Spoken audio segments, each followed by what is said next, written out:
Oh, now we arrive. Here we go, boys.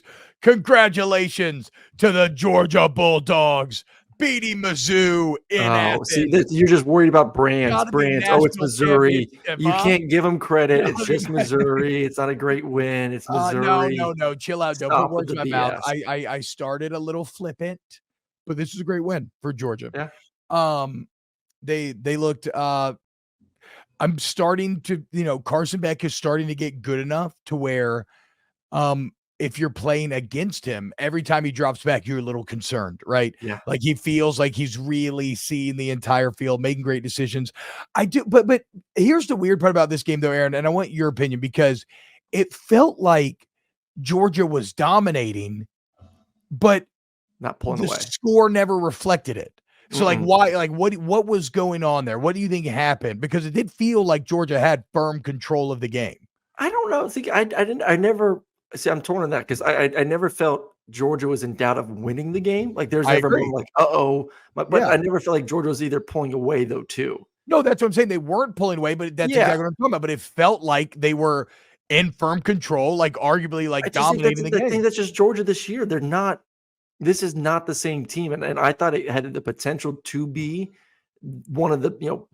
I don't know how you want to rank the past 3 seasons of Georgia football. Like, where would they end up falling between, 2 of the best defenses we've ever seen and a really capable offense? And where would they fall in that spectrum? And they're definitely third on the list. They're finding ways to bend but don't break on defense. And I think that's the biggest thing is like they're giving up their first drive of every single game. It's like, might as well just give the team 7 points. Just give them 7 points. Like teams script like all their best plays. They go down there, they score. Then Georgia kind of figures out how to slow them down, but it's not been dominant. The defense line's not been dominant. They've been slacking against the run. Teams have been able to get the edge against them. And are we concerned about Cody Schrader? The ball. Teams are we concerned? Are we concerned? Because everything starts to become about Alabama for Georgia at this point, right? And so you see Cody Schrader go for 22 and 112. Brady Cook had some success at times, and you're like, okay, what if that's Jalen Milroe and McClellan? What does that look like? Are you concerned about Georgia? I am concerned. You should be concerned. I don't think this is a defensive line that is good. It's not elite. There's not a game wrecker on that side. They struggle at times to get after the quarterback. They had some success versus Florida, so you kind of felt like, okay, man, are they turning the corner a little bit? I think that was more just Florida's not very good up front, and they've kind of shown us that the entire season. Like it's a good defense. It's a really good defense. It's not elite, and they're going to give up yards, and they're going to give up time of possession, and it's going to. And I think that's the other thing too. Like when I watched this game live, it felt like a pro game. A lot of running the football. The clock was running. Like this was the perfect example of like these new clock rules. If you have 2 good offenses kind of moving the ball methodically down the field, the game's going to fly by.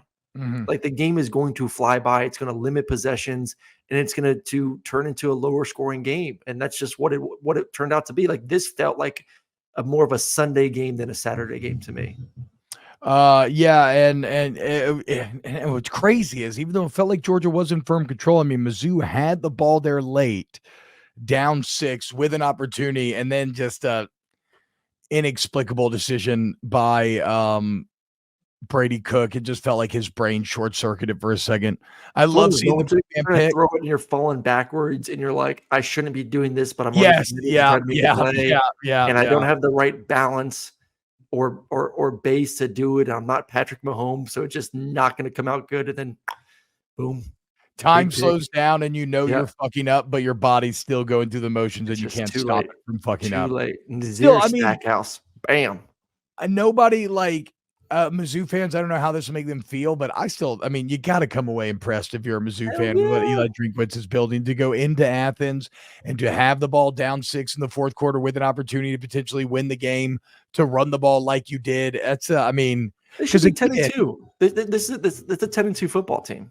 Yeah, they should take care of business the rest of the way. Like Tennessee is going to be interesting next week. Like, can you emotionally put this game behind you and get ready for Tennessee? That's all of a sudden looking a little bit better offensively, but 9-3 at worst. I would expect 10-2. That's a hell of a season, and you had 2 close losses versus 2 of the best programs in the SEC. Brand wise, how are dog fans feeling about Ole Miss? I said this last week.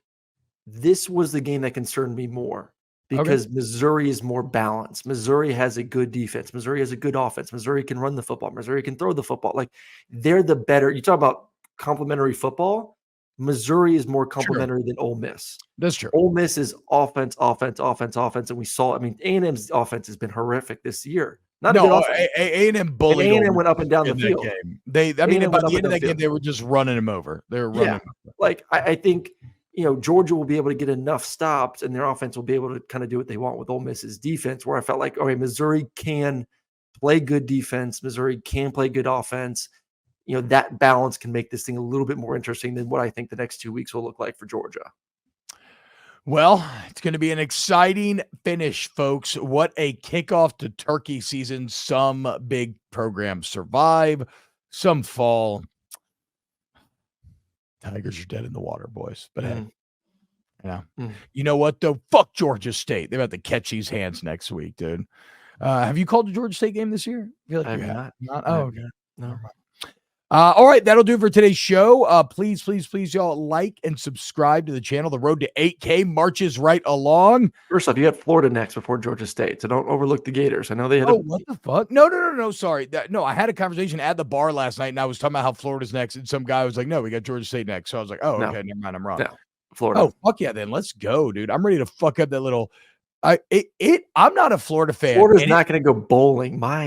I'm not a Florida fan, and it pisses me off that they let Graham Mertz wear 15.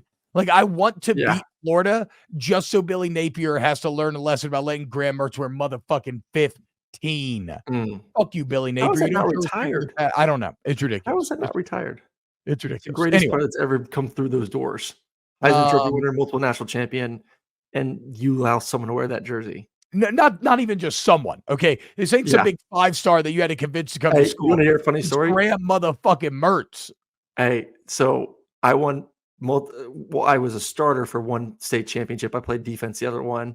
Mr. Florida. This was in high school. Mr. Florida broke all these records. Over the summer, some sophomore slid in my DMs. Some kid transferred from another school. Played JV football, had like 5 catches as a freshman. Slid in my DM and say, "Hey, Mr. Murray, I just transferred to Plant. Can we bring your number out of retirement so I can wear number 11? I've worn it my entire life."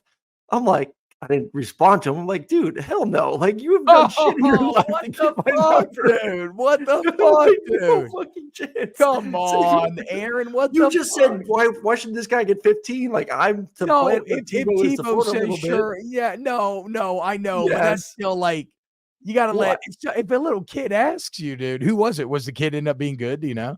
I don't know. I haven't followed it. I mean, this was this summer. So it was this. I don't even know if he started. Like, he was like. That was this summer? It was this summer. Yeah. What the fuck, Aaron? You're a father of 2, an adult. Surely you could be like, sure, kid, whatever. Go ahead. No, if he balls out this year, maybe I'll reconsider it for his senior season. I got to go back and look at the stats. Oh, can't be having anyone rock number 11. Come on. Okay. That's fair. We'll look at his stats, and then we'll come to a Snaps team decision about whether or not he gets to wear your jersey. That's so funny. I thought this was from like way long ago. Wow.